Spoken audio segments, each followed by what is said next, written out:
On Monday, Trump pardons Rudy Giuliani and others who backed efforts to overturn his 2020 election loss. The pardons are largely symbolic because it only applies to federal crimes, and none of the people named were ever charged federally.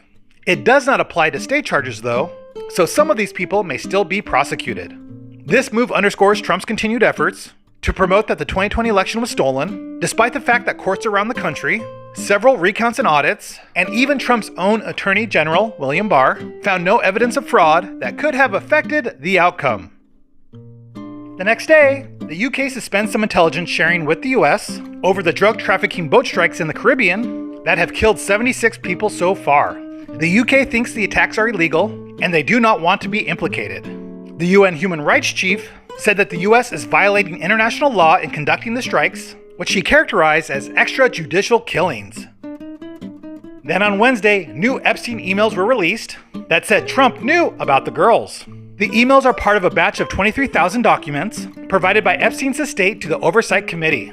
The White House quickly accused Democrats of selectively leaking the emails to smear the president. Also today, Adelita Grijalva was sworn into Congress, where she immediately signed a discharge petition that will finally give the petition enough signatures to trigger a vote to release the Epstein files. The next day, the DOJ sues California to block the new congressional district boundaries approved by voters last week that could potentially give Democrats 5 new seats in the House. The U.S. Attorney General Pam Bondi said in an email, "California's redistricting scheme is a brazen power grab that tramples on civil rights and mocks the democratic process. Governor Newsom's attempt to entrench one-party rule and silence millions of Californians will not stand." This legal move is the first time the DOJ has sued a state over a flurry of unusual mid-decade House map revisions across the country. 3 Republican-led states, Texas, Missouri, and North Carolina, have not faced federal legal action after redistricting their states, following Trump's call for new maps to expand the GOP seats in the House. On Friday, Trump cuts ties with Marjorie Taylor Greene. In a social media post, Trump said, "I'm withdrawing my support of Marjorie Taylor Greene. All I see wacky Marjorie do is complain, complain, complain." Marjorie responded by saying, "Trump just attacked me and lied about me. Apparently this is what sent him over the edge, the Epstein files." Attached to her response were screenshots of texts she had with Trump and the White House.